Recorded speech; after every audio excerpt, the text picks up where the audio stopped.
Are you dreaming of visiting Switzerland? Planning a trip to Switzerland is very exciting, but it can also be overwhelming. How do you choose which of the many scenic cities, towns and villages to visit? Which mountaintop excursions should you take? And what's the best way to get around Switzerland? And of course, how much of the country can you realistically see within your time frame? If you've asked yourself any of these questions, this is the podcast for you.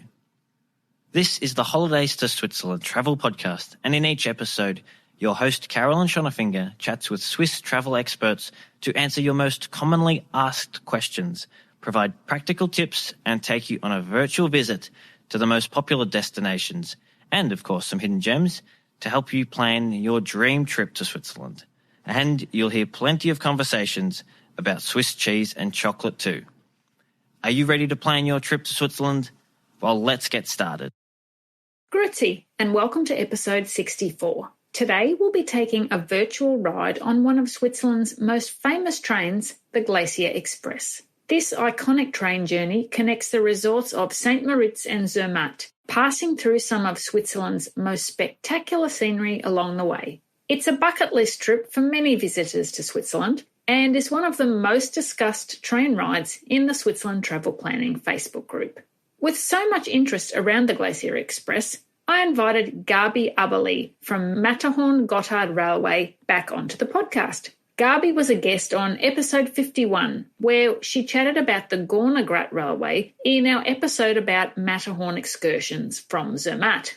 Gabi is just as passionate about the Glacier Express as she is about Gotthard, so I know you're going to get a lot of helpful information from this episode. If you've ever dreamt of travelling on the Glacier Express, or you're just wondering what all the fuss is about, you won't want to miss this episode. Before we get started, as always, I'd like to say a huge thank you to the lovely folks from Switzerland Tourism, sponsors of the podcast. Their website, myswitzerland.com, is packed with tips and inspiration to help with your Switzerland trip planning. So do go and take a look. If you need a natural trophy, you need Switzerland. Now, let's hear from Gabi and learn all about the Glacier Express. Welcome, Gabi. Thank you very much for coming back onto the podcast. It's lovely to have you here. And for those people who haven't heard you on episode 51, where you told us all about the Gotthard excursion at Zermatt, could you introduce yourself and just tell us a little bit about what you do? Hello, Caroline. Thank you for having me back. Yes, and of course, I can tell you a little bit about what I'm doing. I'm working at Matterhorn Gotthard Bahn, which is a regional train company, and Matterhorn Gotthard Bahn co-owns Glacier Express together with Russian Railway 50/50. I'm right now responsible for the markets of Japan, North America, and Australia, and representing Gotthard Bahn and Glacier Express there. Doing this since about, 8 years now. Wonderful. So two of probably the most scenic train rides in Switzerland, and you get to represent both of them. That's a pretty good job. It is. When I talk about what I'm doing to people, they usually tell me, how can I get your job, or where do I apply?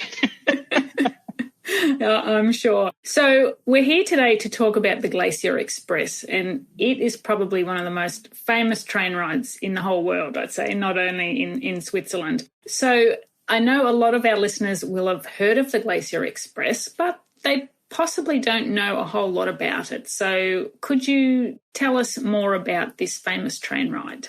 Of course. So the Glacier Express is one of the, I would say, 4 panoramic train rides within Switzerland. Glacier Express connects the 2 resorts of St. Moritz, which is very well known, with Zermatt in a direct train ride. The train ride itself takes about 8 hours and carries the guests through changing sceneries, various different areas, actually from the higher parts of St. Moritz and Zermatt, over the Overall Pass, the highest peak within the ride, which is about 2,000 meters high, and also down to 2 valleys, meaning that you get all kinds of changing sceneries when you're traveling on board of the train. Plus, you do have food service at your seat, which makes it even more enjoyable when you're doing the whole stretch. And as I said, Glacier Express is part of the panoramic trains of Switzerland. So the other trains would be the Bernina Express, the Golden Path Line, and the Gotthard Panoramic Express, just to mention them as well. Wonderful. So 8 hours from St. Moritz to Zermatt with all that beautiful scenery going past your panoramic window. And I believe that the train is actually nicknamed the world's slowest express train. That's right. And I did some research lately, or actually yesterday, and found out that when it started, it was in 1930. The connection between St. Moritz and Zermatt was really looked at as being an express train because you don't have to change. And obviously in the 1930s, going via regional trains from one resort to the other would have taken even more time. This is not the case any longer, meaning the train covers a stretch of roughly 300 kilometers, and the average travel speed, or not really speed, the train is kind of slow because of all the ups and downs and going through valleys and going through tunnels. And so the average speed is actually 30 kilometers per hour. And this is the reason why it takes 8 hours to go from one place to the other, which is nowadays no longer a fast express train. It's actually one of the slowest express trains we do have in Switzerland. But what a beautiful journey. And I was actually looking up a few facts about the Glacier Express too before we started chatting. And I was interested to hear that it crosses 291 bridges and goes through 91 tunnels on the trip. And the longest tunnel is just over 15 kilometres long. So you certainly get the variety. As you said, it goes into the valleys, it goes over the Oberalp Pass at 2,000 metres. So there's a bit of everything. Yeah, that's right. What I found interesting, I actually heard a podcast myself lately about the Glacier Express from another tour operator, and he mentioned the 291 bridges, and I thought, no, that's the distance. He's mixing up something. And then I looked it up and realized it's actually the same number. So bridges and stretch or kilometers is the same number. And yeah, it's really interesting. And especially if you maybe a little bit into construction and how did they build everything. It's a really interesting trip as well. And when you're just sitting on the train and enjoying your ride, you just have all kinds of changing sceneries outside of your window because it's so diverse where you're traveling through. And this is a great thing to do. When you want to get from A to B and not just get on a train. Yeah, absolutely. So what would you say are some of the highlights of the trip and perhaps the main reason that some people like to take the journey? I have already mentioned that the scenery, of course, is changing all the time. And the view is, of course, spectacular. Then you have the possibility to eat and drink some local dishes on board of the train. And they're all served when you are sitting at your seat. There are also a couple of landmarks, I would say, you travel over or you pass by. Let's start in St. Moritz. St. Moritz is well known as a ski resort, actually. St. Moritz is one of the first highlights where you get on board of the train, of course. From there, you travel along the UNESCO World Heritage Site of the Albula line, which belongs to Russian Railway. And within this World Heritage area is the Landwasser Viaduct, which is quite famous. And you see it very often when you see promotional material for Glacier Express. That's the bridge where you see the train just on the bridge because it comes from one tunnel and goes into the next tunnel. And the bridge is really high. So the Landwasser Viaduct is the next highlight. From there, you reach the oldest city of Switzerland, which is Chur. In Chur, actually, the train direction changes. So what was front becomes back and the other way around. And the next highlight you enter would be the Rhine Gorge, where the Swiss refer to it as the Grand Canyon of Switzerland, which is in a way true, but it's not as impressive and not as big. But the train is the only means of transportation which is traveling through this gorge. And when you see pictures, you hardly see the train because it's really, really big and it's very impressive. From there, we travel via Decentis, which has a huge monastery, you can't unfortunately visit because the train is not really stopping there. But in Decentis, we changed the locomotives then, because from there on, we use the cogwheel system to get up to the overall path, which would be the next highlight. The overall path is 2,000 meters high, roughly. And that's the highest point you get with a train ride, a regular train service, and you reach a really high altitude. And by the way, it's not a problem if you think high altitude is not for me. You hardly feel it because the train is so slow. It's not a problem to get to the 2,000 meters. From there, the next stop, are we going actually down in curves and turns to Andermatt, which becomes right now a new hub for getting on and off the Glacier Express, and either move on to the southern part of Switzerland or going up to the northern part like Lucerne, Interlaken and Zurich.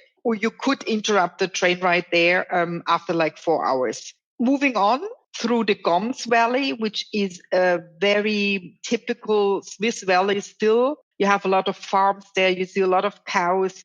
You see farmers with their daily work. You see little villages. You see old churches. It's very, very nice to travel up there. And from there, the next stop is Brick, which is again down in the valley. It's about 500 meters high. And then it's the last part of the trip, which takes you up to Zermatt and takes about another hour. The distance is not that far, but going up to Zermatt is a really steep train ride.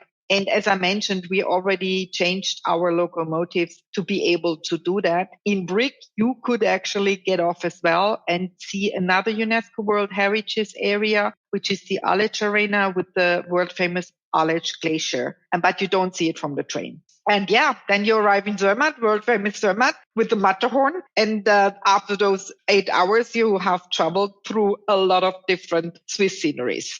Yeah, absolutely. And what would you say, if you could just choose one, is there a part of the trip that is the most picturesque? Well, I would say it depends a little bit what you expect or what you want to see. I feel, of course, the part between St. Moritz and Chur is quite impressive. But then again, Overall Pass is just a different area, a region. So it really depends a little bit. And as I already mentioned, going up to Zermatt is also something special because the valley is so narrow, which is not the case in the other areas. And then I always, because I get this question quite often, I always think if you have not been there and you don't have any comparison, in the end, it really doesn't matter where you travel because you will be impressed anyway, one way or the other. But I know, for example, that in some countries, they promote the Landwasserviaduct quite often. And so people want to travel over this bridge. But I feel, and we already talked about that, we have 291 bridges. So there are other spectacular bridges along the way as well. So if you want to cross over a bridge, it does not necessarily have to be the Landwasserviaduct.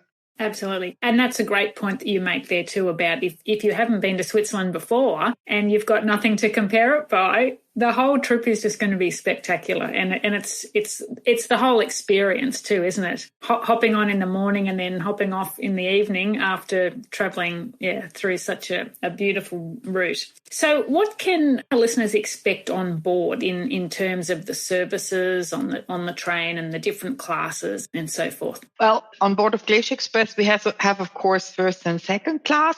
And they basically look the same. The only difference between first and second class is the setup, meaning you do have a little bit more space in first class because the configuration is always 2 seats, an aisle and 1 seat. And in second class, it's actually 2 seats and an aisle and another 2 seats. And we also introduced in 2019 a new class, which is above first class, and it's called Excellence Class.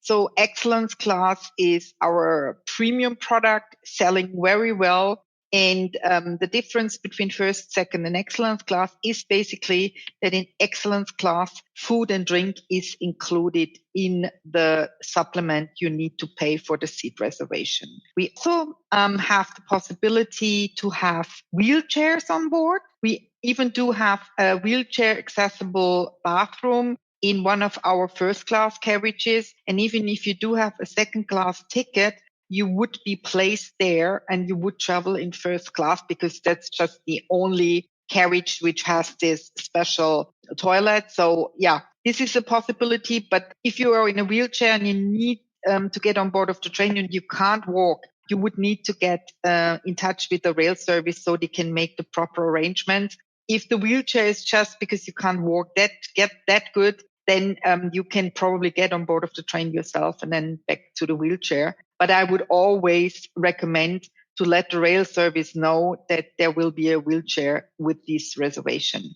Then we do have, I already talked about it as well, real kitchen on board of the train, which is more or less in the middle of the train. And from there, they do food or menu service and drink service to the whole train, meaning first, second class, and of course, excellence class.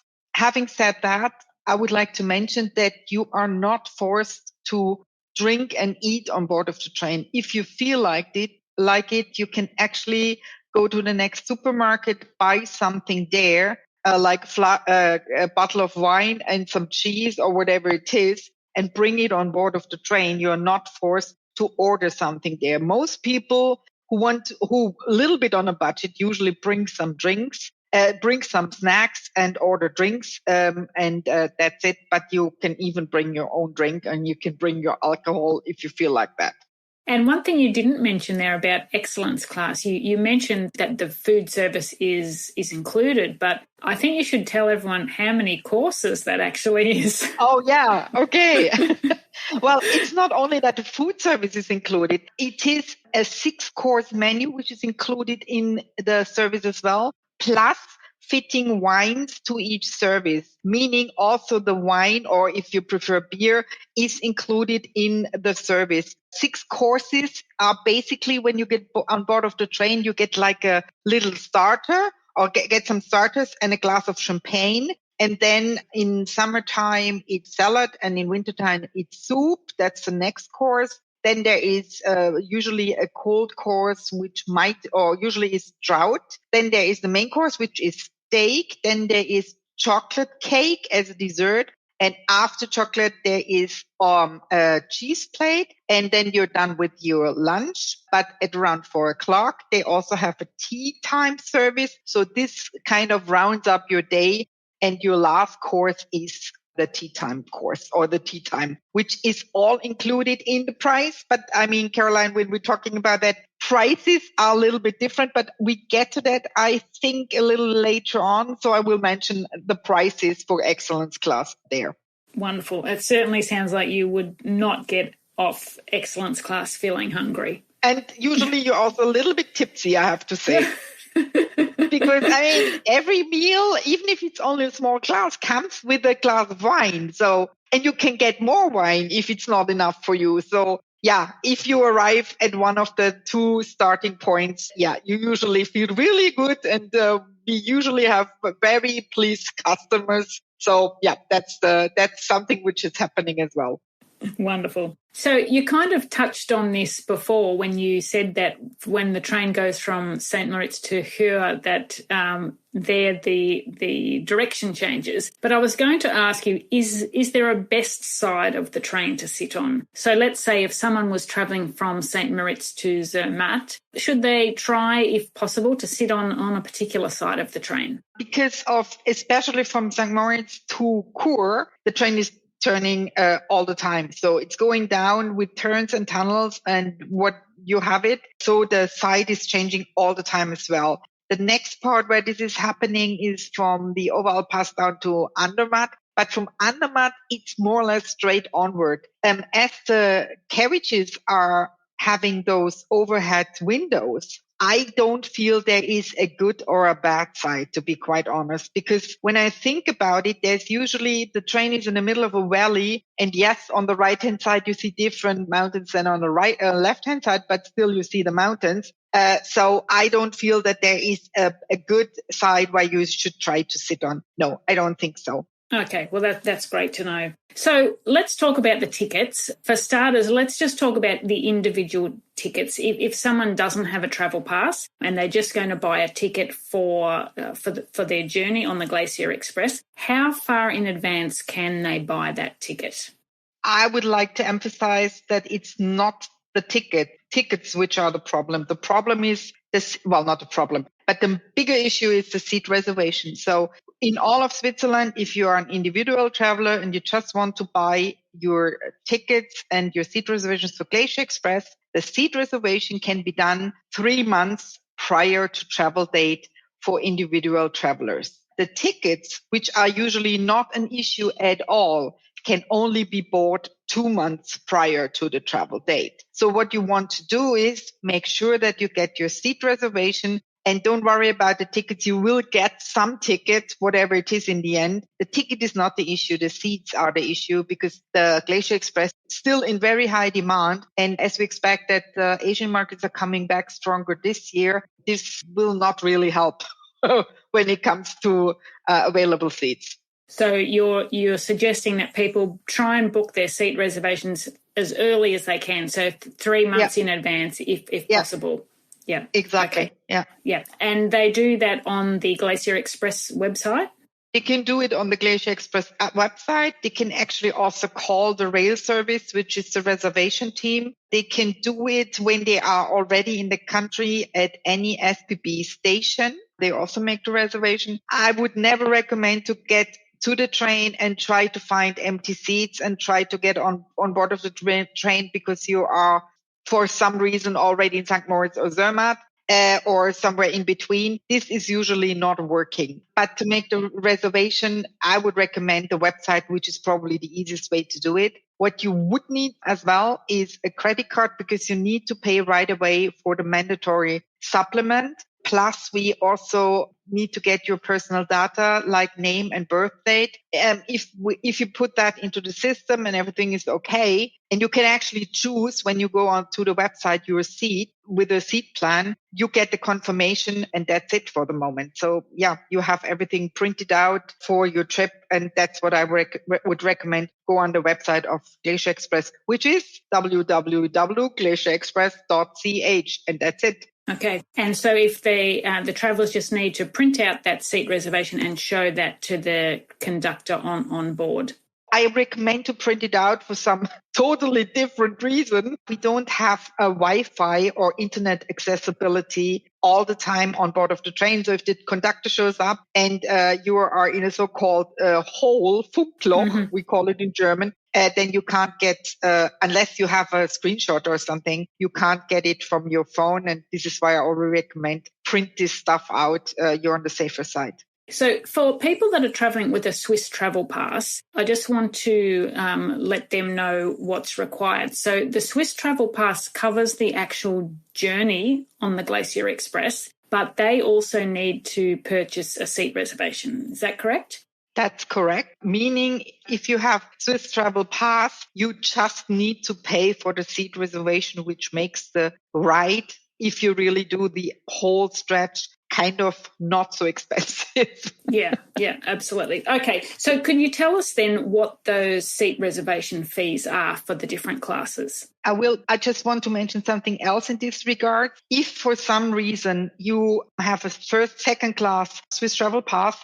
and you want to travel in first class, this is actually possible. You would pay the difference for the ticket on board of the train or before you leave at one of the SBB train stations. You can do that. So you're not really bound to your second class to travel on board of Glacier Express in second class. And the same applies if you have second class ticket and you want to go on excellence class. Same works there as well. So you can actually travel on excellence class. The supplements we were talking about for the reservation, we do have 2 seasons, which is winter and summer season. The winter season is from mid-December to mid of April. There we do have a supplement for the whole journey or the longer part of the journey of 39 Swiss francs. In summertime, which is the rest of the season, the supplement is 49 Swiss francs. We also do have a couple of stretches which are looked at or called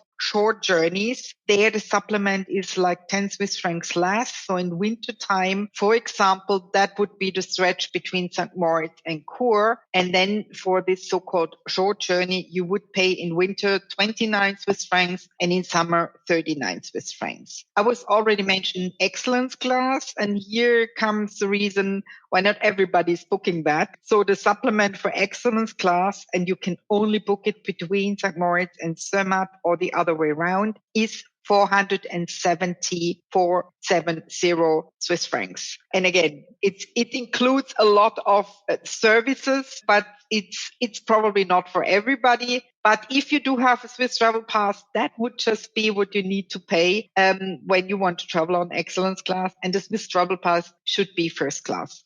Wonderful. Well, that's a bucket list of mine. As you know, I did a short section of the Glacier Express last year from Andermatt to Zermatt. But the excellence class, that's definitely a dream. That one day. Yes, well, let me know. One day. Okay, so it's an 8-hour journey. Do many people take their children on board, and do you think it's suitable for kids? Well, it depends, of course, I think, on the age of the kid, and it also depends how easily they travel. If they're really active and want to run around and explore places or whatever it is, I would really not recommend it, because if the train is really full, first of all, it's hard to walk just from one carriage to the next one. Because there is also luggage everywhere and the people everywhere. And it's not something a child, I feel, with let's say 4 or 5 years would enjoy. But if you have a child which is 10, 11, which is happy to also probably play sometime with the cell phone or whatever it is, or to have an iPad or whatever it is, then I think, yes, it would work. But again, take into consideration that it's if you do the whole journey, it's an 8-hour train ride, and a child might not be so impressed by all the changing scenery. If you know your child can sit still for a couple of hours, yes, okay. But if you know that's not a good idea, you don't enjoy the ride as well. So I would not bring the child or the children then. Okay. And do children get a discount? Yes, and there's actually a discount for children the age of 6 to 16, which pay half for the ticket, but they all pay full for the supplement. So the ticket price is between St. Moritz and Zermatt, roughly 180 Swiss francs second class, and the supplement would be in high season 49 Swiss francs. So they would pay 90 for the child plus the supplement of 49 Swiss francs. We do have, this is something I wanted to mention as well. Sometimes you have not really groups, but let's say the grandparents traveling together with their children and with their children. And when you end up having more than 10 passengers in your group, then you are looked at as a group. And then the price reduction is becoming even more interesting, because for groups, 10 people or more, the reduction on the ticket price is actually 30%. So instead of paying the 180, you get a 30% reduction. So you're also now down more or less to 120. And the child age goes up to 24. So if you have older or youngsters within your group, when they are younger than 25, 24 is the cut, then they also get the 50% child reduction for the ticket, which makes it quite interesting, I think, as a group. And we should also probably mention there too that if it's just a family, say it's mum and dad and 2 children, and the parents are travelling with the Swiss travel pass, the children travel free if they have the Swiss family card. So they would only need to pay the seat reservation fees there as well. Exactly. Yeah. Good that you mentioned that. I was not thinking about that. Yes, but that's right. Yeah, good. Okay, so luggage space. A lot of people use the Glacier Express to travel from A to B and then continue on their journey from there. So if they're travelling with their luggage, is there much space for storing it on board? Good that we mentioned that.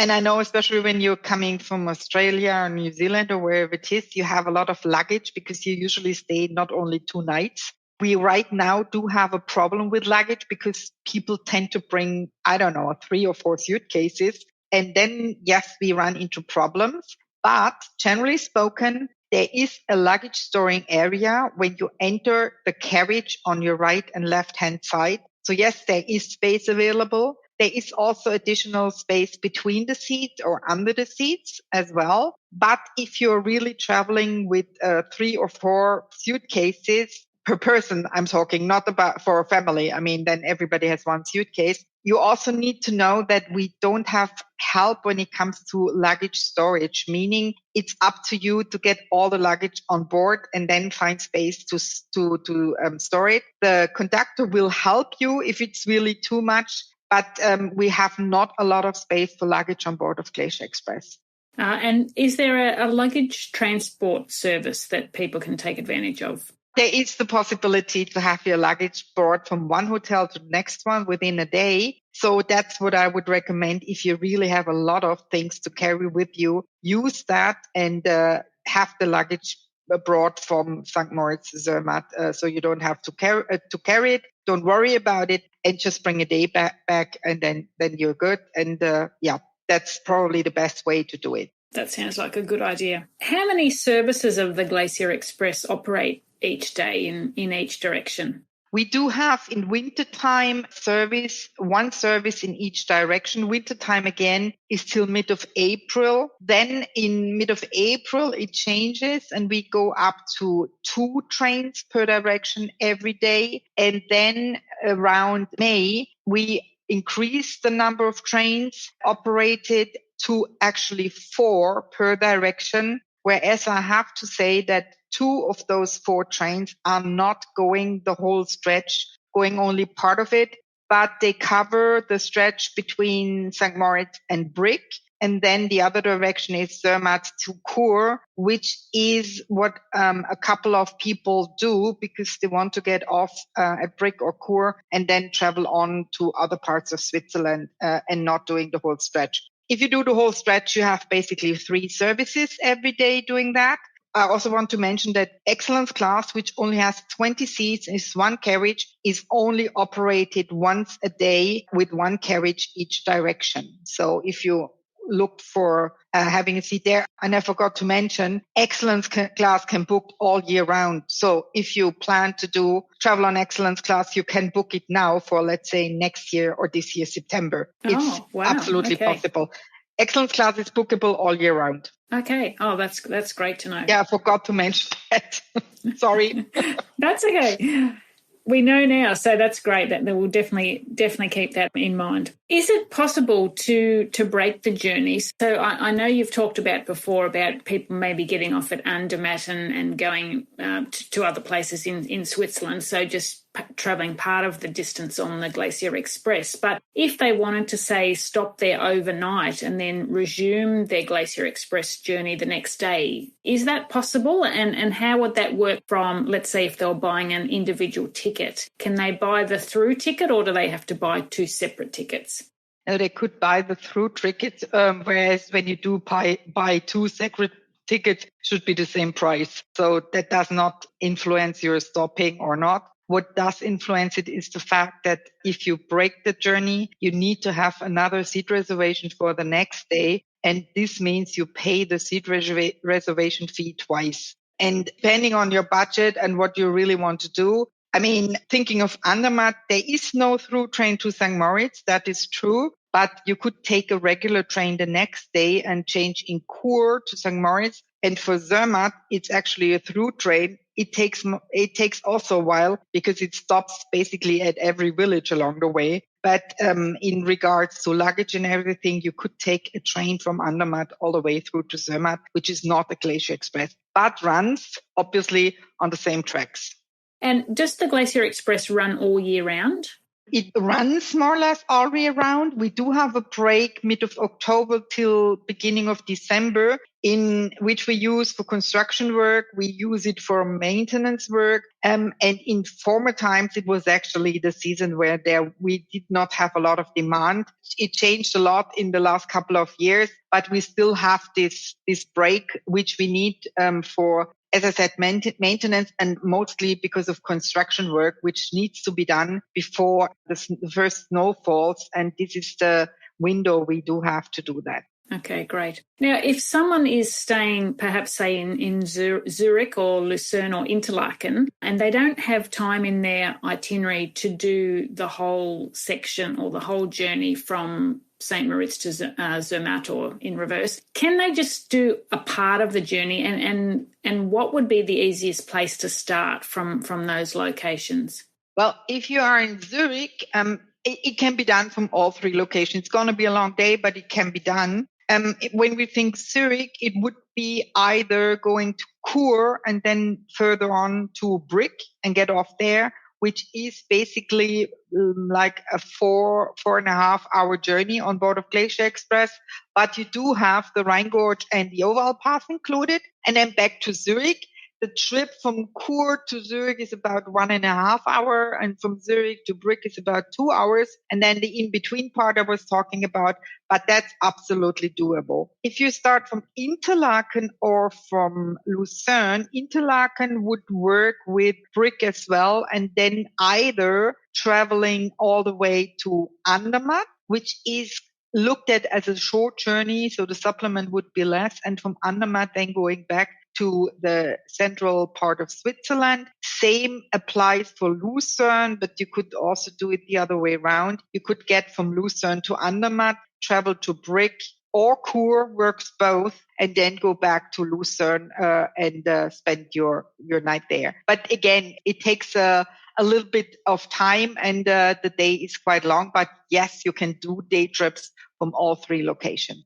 Okay, well, that's great, because obviously sometimes people are in Switzerland and they're desperate to do a ride on the Glacier Express, but they can't fit in the whole journey. So knowing that they can fit in at least a section of it is great. Thank you, Gabi. That's been really helpful, and I'm sure everyone listening is really keen now to book and have a ride on the Glacier Express. Is there anything else that we should know about the journey before I let you go?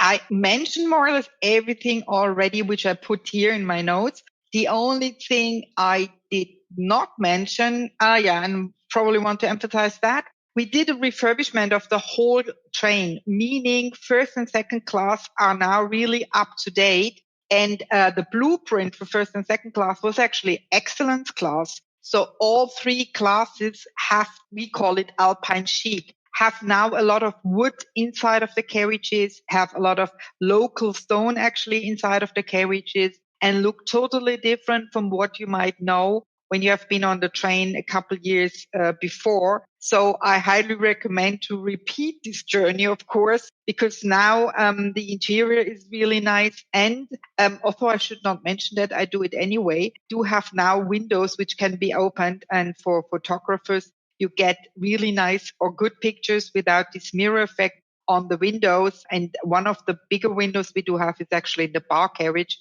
in the middle of the train, and it's on both sides. So those can be opened, and also at the doors when you get on board of the train, those windows can be opened as well.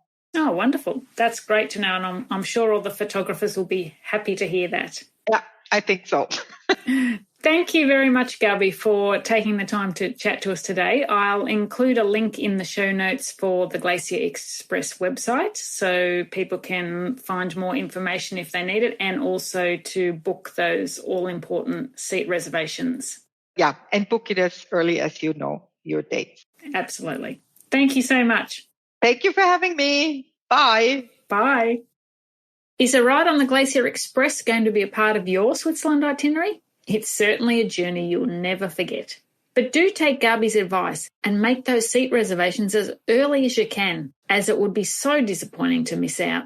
As she mentioned, seat reservation bookings open 3 months in advance for first and second class seats, and excellence class seats can be booked anytime. But with only 20 excellence class seats available per day in each direction, the sooner you reserve these, the better. I'll include a link in the show notes to the Glacier Express website so you can go ahead and make your seat reservations. And if you'd like step-by-step instructions on how to make the reservations, there's a detailed guide on our website which takes you through the process. That link will also be in the show notes, which you can find at holidaystoswitzerland.com/episode 64. There are lots more helpful and interesting episodes coming your way in 2023. So make sure you subscribe to the podcast so you never miss an episode. And if there's a particular destination or a topic about visiting Switzerland that you'd love to know more about, do let us know. You can reach out to us via email at hello@holidaystoswitzerland.com. Until next time, tschüss! If you'd like more great resources to help you plan your dream trip to Switzerland, there are lots of ways to connect with us.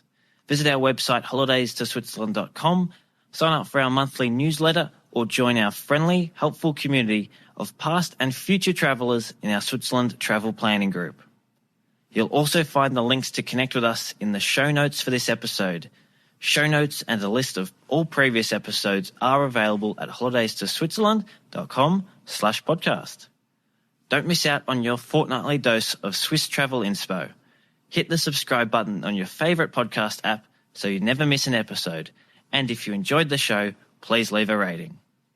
That's all for this edition of the Holidays to Switzerland Travel Podcast. Thanks for joining us and happy travel planning.